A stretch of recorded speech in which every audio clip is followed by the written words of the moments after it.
Hello everyone, welcome to the Redmen TV. It is the deep dive. It's Chris Pajak, it's Josh Williams, and it's your weekly dose of Liverpool tactical and statistical goodness. Thanks to, well, me and Josh. Thank you very much for watching. Saw all the Jeremy Frimpong stuff. We know about it. We've actually planned the shows already when Romano tweeted like an hour or two ago. We're going to be doing how Jeremy Frimpong fits into this Liverpool squad and the stuff that we saw against Arsenal that suggests that Arne Slot might have already decided how he would use him at right back. Some really interesting tactical stuff there. We're going to do that on Redmen Plus this week. As I say, the shows, thumbnails, everything was already made. So if you want that show and you want the second deep dive show every single week, then go over to redmenplus.com and sign up. We've got a free month running right now as well. Use the code CHAMPIONS to get your free month as a club captain subscriber. You will get the Jeremy Frimpong show. We will tell you how Arne Slot's already planning, we think, for somebody like him in this side. But there was quite a lot of tactical stuff. They were both at the game, went to the game together, obviously. At the weekend, Josh. There was loads of tactical stuff that has changed or we've brought back or something completely new, something we'll drop again, we'll never ever do again. There was loads to actually unpack from a game, really. The focus on was obviously Trent Alexander-Arnold and stuff. You obviously did a mini podcast after the game about the Trent stuff where you got to air your feelings over on your Substack and stuff. So go over to Distance Covered Substack. You'll hear Josh's thoughts on the Trent Alexander-Arnold stuff. And Chris's and Chloe's. And Chris's and Chloe's, of course, yeah. So if you want that, I haven't already given my thoughts like 3 times. Everybody kind of knows them. We'll get straight into it then, Josh. I say straight into it, about 3 minutes into the video, so apologies. Wanted to talk first of all about a couple of times that the midfielder dropped in between the centre-halves in build-up. Now, this is something that teams have done for years and years, but it's not something that Liverpool have done or used to great effect consistently, I should say, over the last few years. So we'll bring up the first viz now, if you don't mind. And you can see there, obviously you'll know from this exactly what happened from this. But Curtis Jones in between the centre-halves, Alisson just on the edge of the penalty area. Now, Josh, why would you do that? Well, this happened years ago, didn't it? I think Pep with Busquets comes to mind as someone who's, I don't want to say he started doing it because it's probably been around for donkey's years, really. And there's a term for it, and it's a mad term.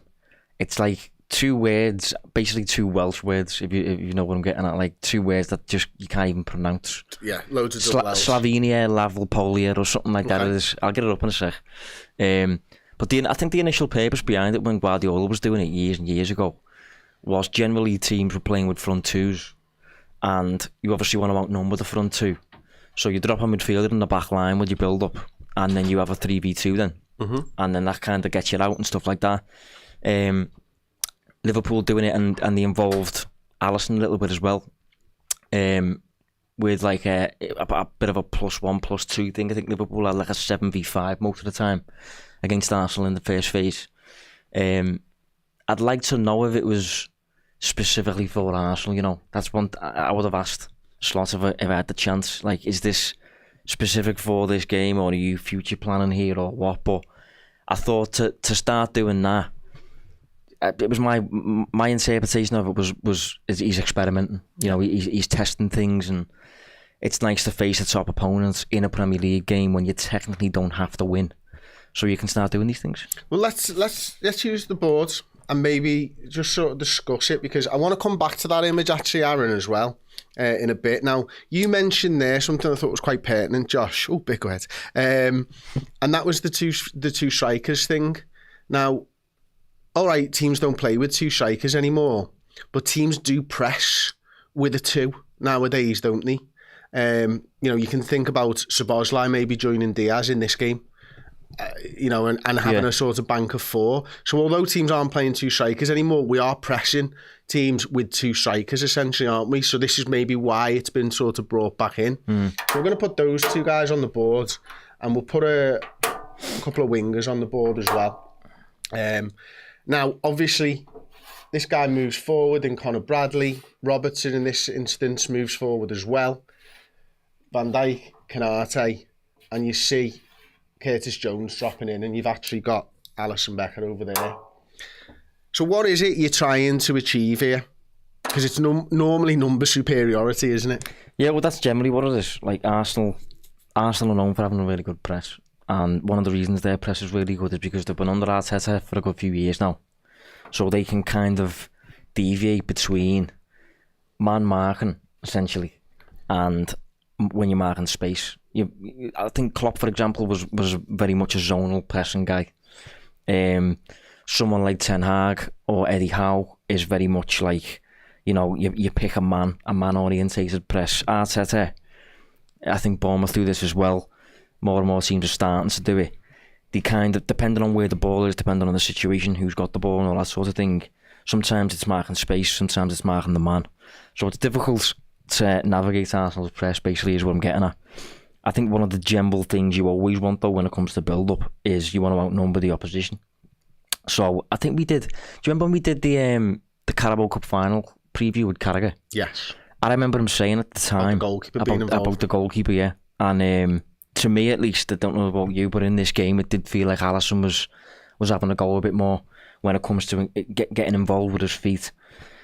I think that's interesting moving forward because we've got Mamardashvili coming in the next couple of seasons, and I've ignored his ability on the ball because I've been like, well, Alisson doesn't really get involved that much, but now if he's starting to get involved a bit more, that could be a problem for Mamardashvili. But anyway, I think the general idea is to outnumber the opposition in every scenario, really. Get to a point where you outplay them, and then hopefully then you can create that kind of, it's what I called it the other week, like basically like an artificial transition where it looks like a counter-attack, where, there's space all over the pitch, you're going straight for the throat, space to use, speed and all that sort of thing, but it's not technically a counter-attack or a transition because you've had the ball the whole time. But if you can attract all of their players and play around them and go, that's what it becomes. It becomes like an artificial transition, a transition that you've almost created. So getting out of your own defensive third is basically the crucial element to create that sort of thing. And you do that a lot of the time by outnumbering the opposition, basically. Absolutely. So I'm just going to show you something, but I want to bring the graphic back up, please, Aaron, that first graphic again. And it's interesting that you talked about Alisson, because I think Alisson is the person who makes the mistake in this clip. And listen, I say clip, it's not, in this play, as it were. Now, Curtis Jones receives the ball, we know that. And he drops deep and he dawdles on the ball and we nearly end up conceding. But actually, if you can look at Ryan Gravenberch there, that I think is the pass that Arne Slot wants to make. So, if we can come back to the board, please, mate. You can see here, you've got Martinelli, and from that image, he was making the press there.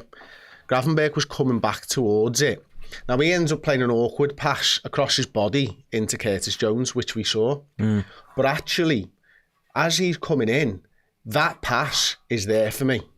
And you've got Conor Bradley in acres of space. And we saw this time and time again throughout the day, by the way, of us using a centre midfielder to break out to the wings.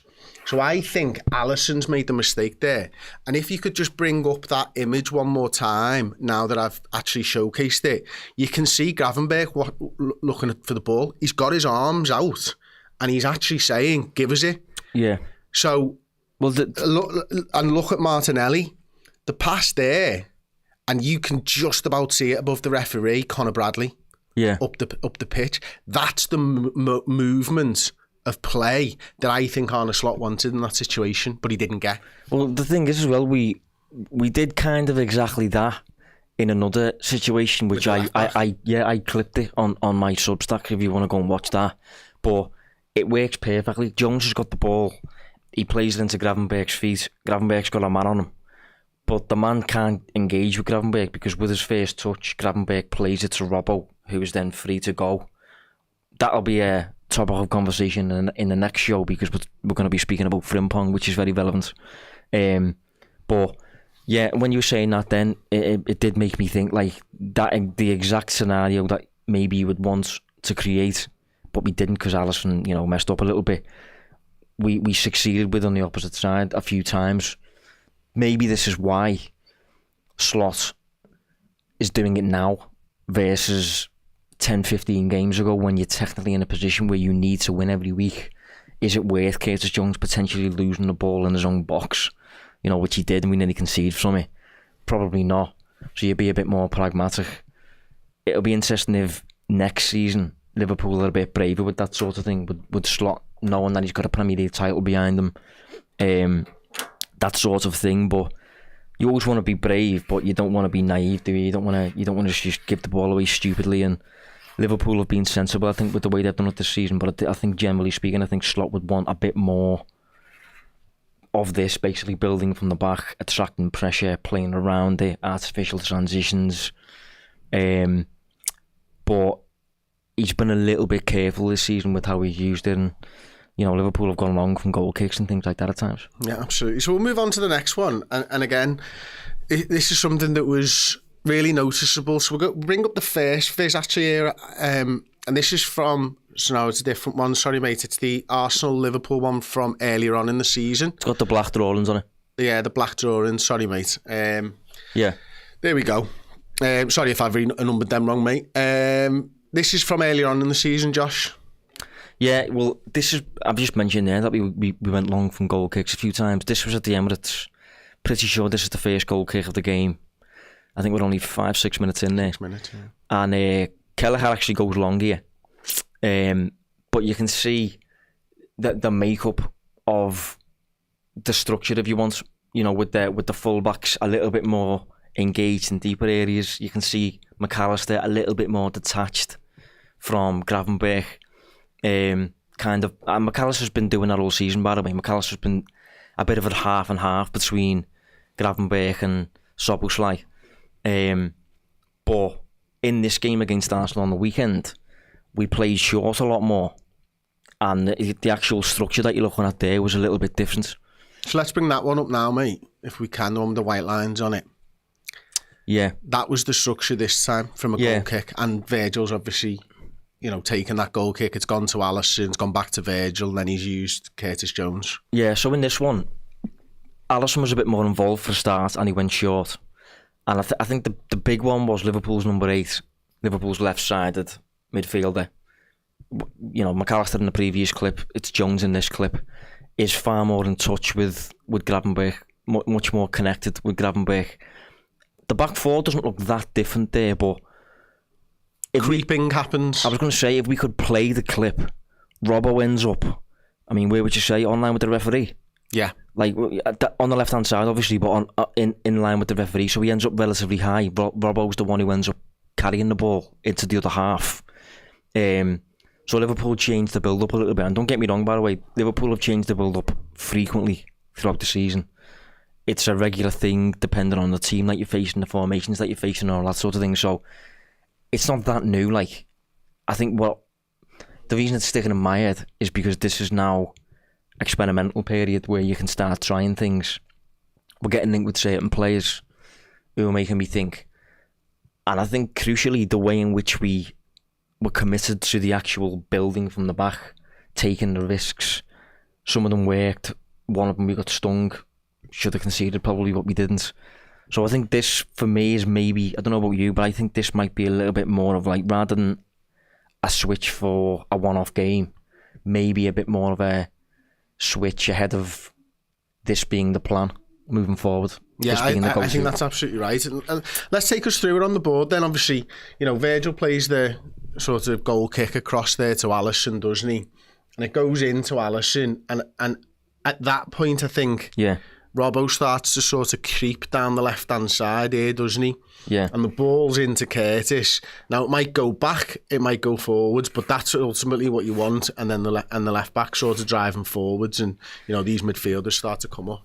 Yeah, well, it's very... If we used to draw like a little square here, this was where Liverpool wanted the game. Liverpool wanted the game here. And as Liverpool start playing these passes around the back, Robertson just starts going like that, creeping. Liverpool's midfield too, in the clip, are really good when it comes to like... just moving 5 yards. Yeah, just offering themselves like that and things. Jones picks up the ball. He's attracting pressure. He does very well, to be fair. It's a relatively difficult situation to be in. he's kind of getting pressed like this. Gravenberch's coming over. Gravenberch's got a man on him.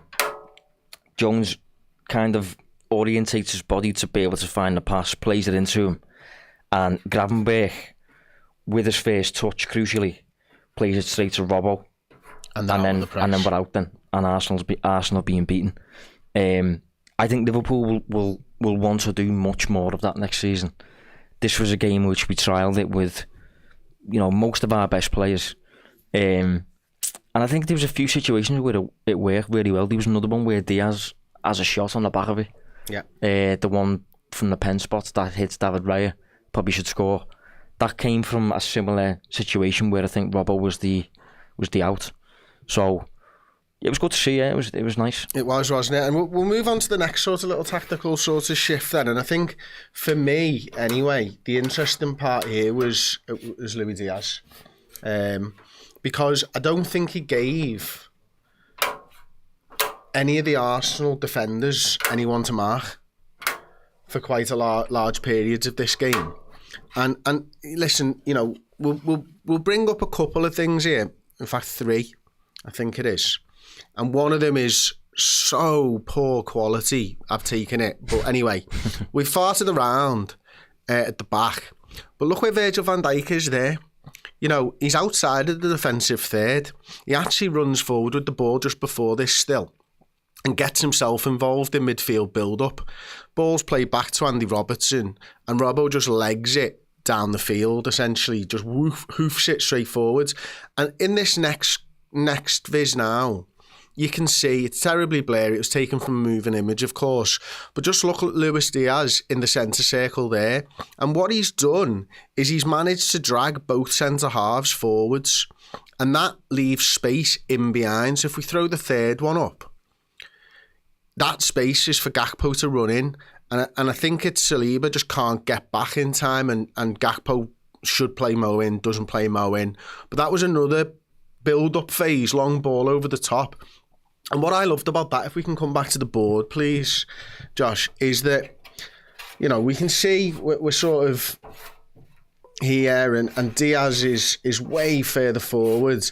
And what Arsenal do with their centre halves is one of them pushes on. And in this case, it was actually that one there. And that just leaves all of this space here to attack behind. Yeah. So Liverpool have got the ball. And Robertson just goes bump, and it's a man-on-man race over here, and a man-on-man race over here, and this guy's just too far out to get back. And I thought we did that brilliantly a couple of times during the game as well. And what was really interesting to me is Liverpool defended this the same way. Liverpool were doing this with Virgil van Dijk or Canate to Martin Odegaard, which we'll come on to later. But I just loved the fact that, and I think this was borne out in the game, I think we attacked much better with Diaz up front than we did when there was a spell of Nunes up front. I don't know how you felt about that. Yeah. There was one ball over the top in particular to Gakpo that, I think he should have scored. And he scores about 30 seconds later because the ball goes out for a throw-in. I think he gets tackled. It comes into Robbo. Robbo just crosses it and Gakpo scores. So people forgot about the actual chance, but the chance comes from a long ball over the top almost. Gakpo gets on the end of it. And I think that's been the general approach that Liverpool have taken, looking at the group of attackers that Slot has.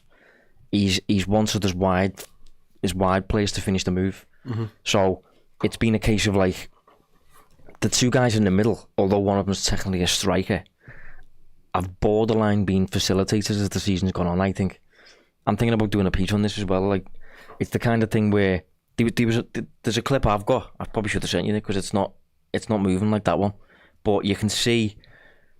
When Liverpool create this artificial transition and they escape Arsenal's press, Diaz and Szoboszlai are about there, and Gakpo and Salah are about there or something like that. And if you think of in that situation, in that when you've created that transition situation, who out of them four is going to finish the move? Yeah, it's going to be this guy and this guy, isn't it? Exactly, but ordinarily English football culture or whatever, strikers, number 9s, everyone expects the 9 to be the finisher. But if Liverpool are going to keep building from the back, trying to break through a press and then going from there, the wide fellas are going to finish the move most of the time for Liverpool, I think. So it's going to be interesting to see transfer-wise who Liverpool go for there. I think you're right. And what's interesting for me, I'm going to just sort of get rid of these Arsenal players, black magnets. What ends up happening here is you get a number overload at the back, which we've showcased with how we've sort of built up, whether it be that dropping in or a two-man midfield, and you still get your box midfield because you've got Diaz dropping in, which gives you a great platform to sort of build up through, doesn't it? You know, you can go round, you could go through, you know, and all that is because this player has dropped in, and the centre-halves, Arsenal centre-halves are brave, man. Yeah. They will go forwards to stop you having that some sort of number superiority, I suppose, because you end up having essentially a three at the back, and this is a defender, and let's say, you know, you've got the other two players over here, for example, they try and stop it like that, but it does leave this big space, and that big space is for that Gakpo chance is exactly what we took advantage of. Yeah, I mean, the thing is as well, it can still work in a situation where Diaz finishes the move, because it did for the second goal. I think the ball comes in from this side, and Diaz is the one sliding in. So if the player who's playing the 9 spot for Liverpool can end up catching up with the play, he can still end up finishing the move. But generally speaking, I think when the ball's in around this position, the transition guys are the wide plays for Liverpool, and the 9 is almost behaving like you've kind of got 2 10s in a way, in terms of behaviour at least.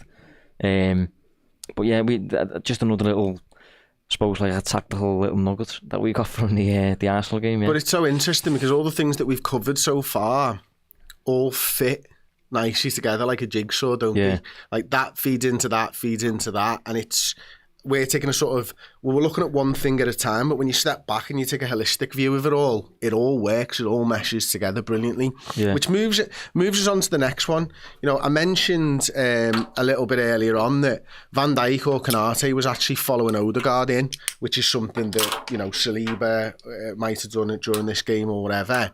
Now, there's quite a few stills here, so I'll try and take you through it as sort of quickly as I can.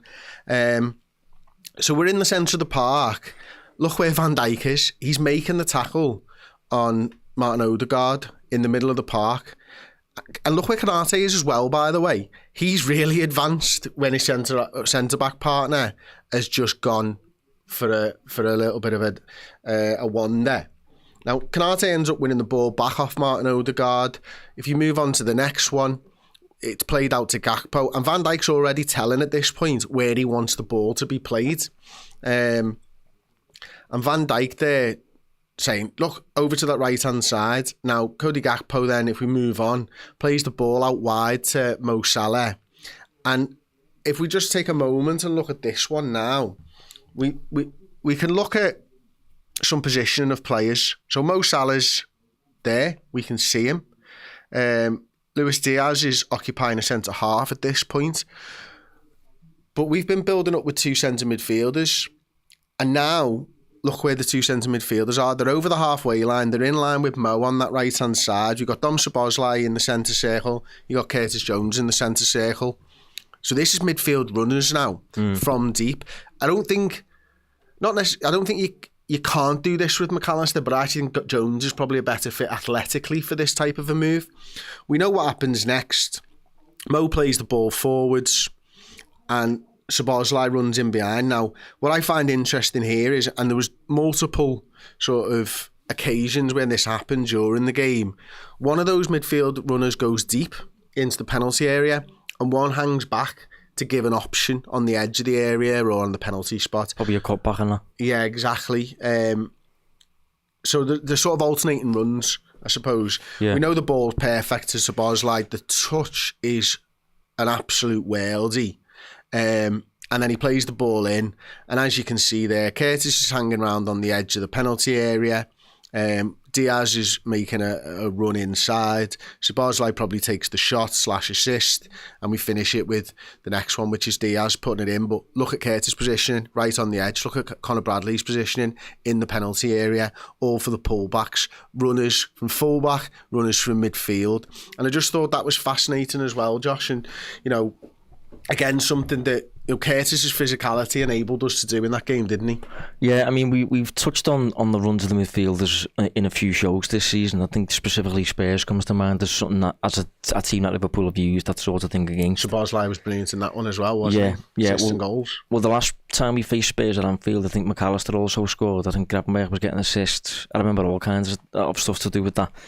And we are in that point of the season as well where every little tactical detail like that, every little strength, every little thing that Slot seems to want to do, I am naturally associating with transfers now because we're so close to the summer. So I'm thinking like, right, who could do that, who couldn't do that, who would put a lid on that, you know what I mean? Mm-hmm.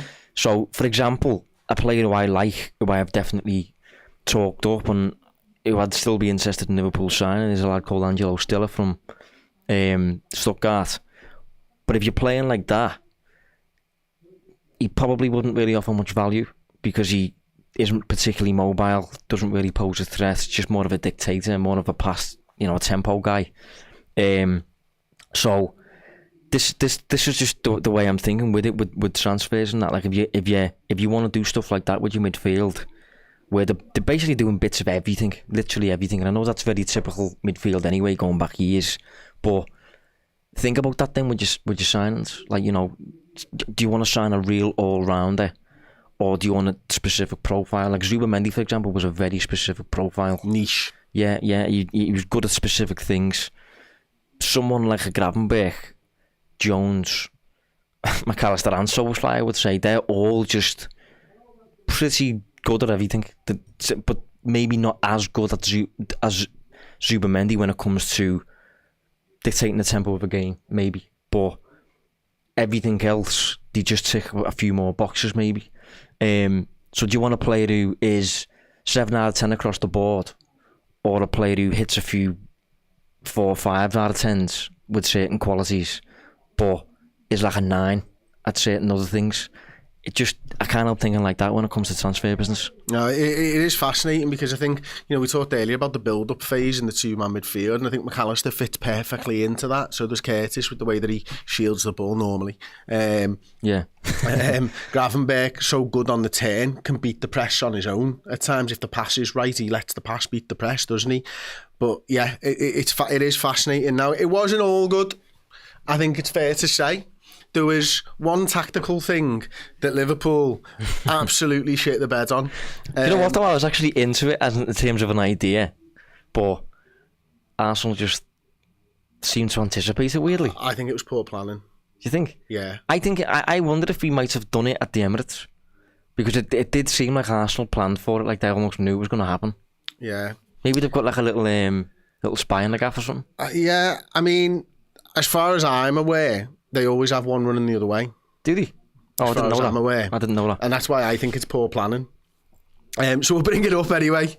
So you can see the free kick dead early on in the game. Everybody knows it. Liverpool are in a big old line inside the penalty area. Arsenal's players do what they normally do, which is run in and block. The ball is then taken. The free kick is then taken. It's whipped in. All those players that normally run in behind them block are offside, but there's one lad running the other way, and his name is Bukayo Saka. And if we move on to the last one, he ends up with a shot in front of goal, and it goes wide. But if you go back to the first clip for us, on the first visit, that one, look at Saka. Look at him. Out of all of them players, the fella to get a clear cut, like essentially a 1v1. Is the guy on the edge of the D. Because he's running the other way. Exactly, because everyone else is running in the opposite direction, and he decides to run from deep beyond the line. Is miles on side because of it, and scuffs a shot luckily. Yeah, but yeah, I try it again. Yeah, I know. Again, speaking about Carragher before. I seen I don't think he said it was. I seen a clip of Carragher though saying Benitez give him that license to make that call. Back when he was the defender, and the one time he tried it, it didn't work.